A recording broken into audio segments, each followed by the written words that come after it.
أنا مدحوينه معاكرنا إنه دلحيس نجي ماي مدحوينه إنه العقد نوقي ما كرنا ماي مدحوينه إنه جور نورس ما كرنا ماي مدحوينه حاربنا هي هذا الدولة قبيلة كجوت إنه نور بس مدحوينه حاربنا وطن كاري وطن ديمقراطي وشرعي وطريق إنه نور مدحوينه حكرمنا هي هذا قرصور كي عدالة يورباهن تو إنه نقدان هي هذا مدح بنان إنه أقلاب هي مدحوينه حاربنا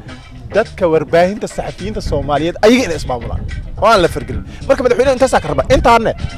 madaxweynuhu marti uma nihine waajib saaran waay kama codsaneene asaasoo doon madaxweynaha asaan hor yimid asaan yiri doorta asaan yiri ana idin shaqeynay asaan yiri anani adeegay asaan yiri ana basuulka dhameystray asaan doorasho marka inuu qabtaa la rabaa marka giftig ma وواجب أقول لنا موادين سوماليا كلهم مدحوينه إنه سماه. قدي يقولها بقى وحلاقي ربي هرتين إن قدان قدي يقول مدح بنان لكن نجا ولاع بدنا إنه مغضى صوبته حبنا حد قولها ورباهين تلقوا أركي بدن كذا وحكي معدن حفيز رئيس وزارها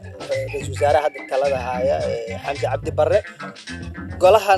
محل ده حقوق الإنسان قدي حقوق الإنسان كان هذا وحاب كم إذا أفاينكي رئيس وزارها ayaa kamida dadka gudigaasi ku jira qaabka loo maray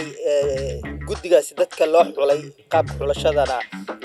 qaab sax ma ahayn waxa la dhihi karaa warbaahinta Soomaaliyeed waxay ka qayb qaadataa cadaalad in la gaaro waxa laga qayb qaataa in eedeysanu ama uu gacanta ka bixin dambe faruhu inuu gacanta ka bixin marka aniga waxaan qabaa dawladda Soomaaliyeed waa inay ogolaataa waa ku celinaya waa adkeynaya warbaahin wax banaan ay jirto wax kasta naga dhacay meeshan waxa la iska keenaa qof oo askari ah jira hadda golaha warbaahinta waxa ku jira dad wasaaradda warfaafinta ka shaqeynaya waxa ku jira dad wasaaradda la taliyalka ahaa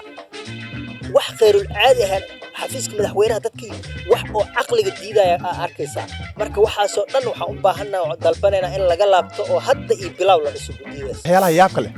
oo cajiibka waxa kamid ah guddi la rabo inuu baaro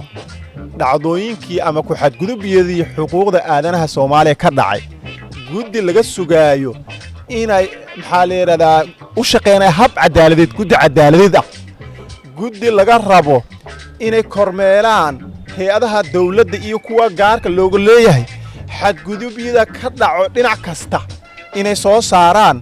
haddii lagu xiro reer hebel iyo cidda 4.5 arrimahaas waxay noqon karaan arrin halis gelinayo guddiga xuquuqul insaanka waxa la rabaa inay xabsiyada tagaan soo abukaata sheegay dadka waxa jira maxamed oo magaaladan dad waxay u xiran yihiin xataa laga warhaynin oo la soo qabto liska xiray qof aan lagu qalda mar la dhaho raafa jira waa la iska soo xiray dadkaas cid u dooda ma leh hadduu guddigan guddi sax ahaa lahaa oo nidaam ku dhisan way tagi lahaayeen indhahooda ku soo arki lahaayeen way soo wareysan lahaayeen warbixinay diyaari lahaayeen baaritaanka markay sameeyaan warbixinadoodana waxay u diri lahaayeen ururada xuquuqul insaanka waddanka kuwa gobolka iyo kuwa caalamiga sida Amnesty International iyo Human Rights Watch haddii guddiyada iyo golaha ay shuruucda tilmaamayaan procedure-kooda saxda loo marin meelaha ay ka imaanayaan si sax loo marin ma noqon karaan guddi sax ah warbaahinta marka looma ogola inay si sax u shaqeyso looma ogola waxyaabahan la isdaba marinayo ujeedid iyo dad la wato la keensanaa ujeedid isla xisaabtana laga ordaa wax kale ma jiro